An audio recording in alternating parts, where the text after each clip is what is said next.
तुम अभी तक सो रही हो? मेरी जाग का वक्त हो गया है।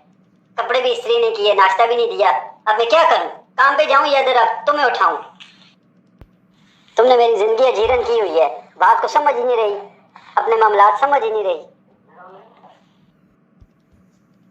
रोज रोज तुम्हारे गिले शिकवे से तंग आ गई हूँ।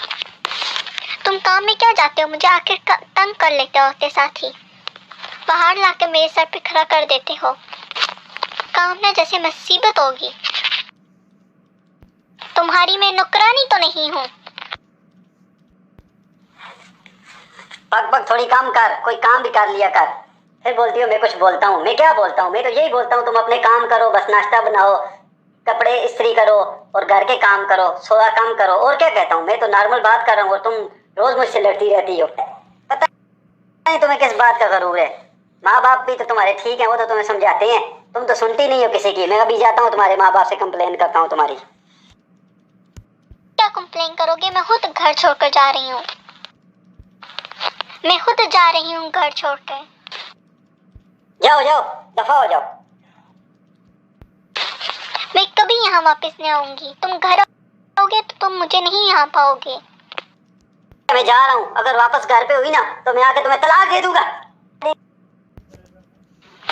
जा रही हूँ मैं यहाँ से। मैं भी यही चाहती हूँ। तुम आओगे, मैं यहाँ पे नहीं होंगी। हाँ, क्यों आ गई घर सुबह सुबह? सब खैरियत है? मामा, मेरा उसके साथ झगड़ा हो गया। मैं उस घर पे कभी नहीं जाऊंगी। अरे पगली, तेरा दिमाग तो ठीक है ना? पहले तेरी बहन की तलाक हुई है, घर पे बैठी हुई है, और तू आ गई यहाँ पे। इतना अच्छा खासा तेरा हस्बैंड है, काम करता है, अब तू नई मुसीबत लेकर आ गई है घर पे। मैं कभी उधर नहीं जाऊंगी। अभी उसके वापस आने से पहले पहले घर जा और जाके अपने घर पे रह। नहीं, मैं नहीं जाऊंगी। क्यों नहीं जा रही? चल, मैं तुझे छोड़ कर आती हूँ। जा अपने हामद के साथ घर पे रह और अपना घर बसा। अगर तुझे भी तलाक होगी कहाँ रहेगी? पहले अपनी बहन बुशरा को देख, वो घर पे बैठी हुई है, उसके बाल सफेद हो गए, घर पे बैठी हुई है। चल जा, दफा हो, अपने घर में जाके रह। मैं नहीं जा रही। टाइम में अपना काम कर लिया कर, अपने हामद को खुश रखा कर। जा यहाँ से। और ईद शीद में भी यहाँ पे वापस नहीं आना। आगे ईद आ रही है, आगे आ जाएगी फिर टाटा। ओ मम्मी, आगे ईद के लिए कोई ईद में यहाँ वापस ना आना।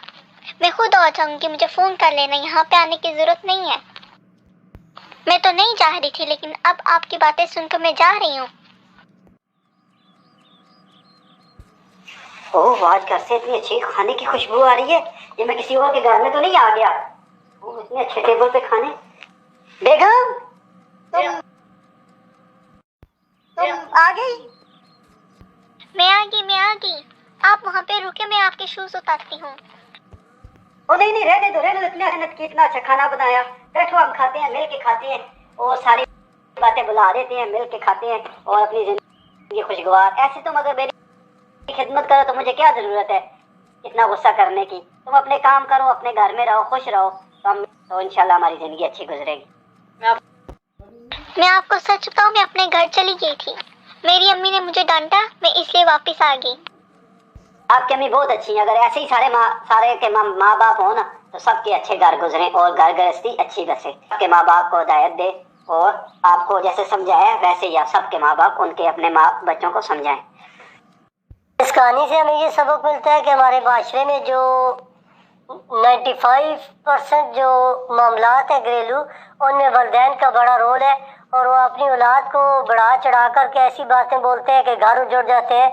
जिस तरह इस ड्रामे में माँ ने अपनी बेटी की तनकीद की, उसके ऊपर गुस्सा हुई। अगर ऐसे ही वालिदैन अपनी औलाद के ऊपर तनकीद करें और उनके अच्छे कामों को भी सख्ती से देखें और बुरी बातों को नज़रअंदाज करने के बजाय उनके ऊपर गुस्सा करके उनको नसीहत लगाएं तो हमारे माशरे में खुशहाली आ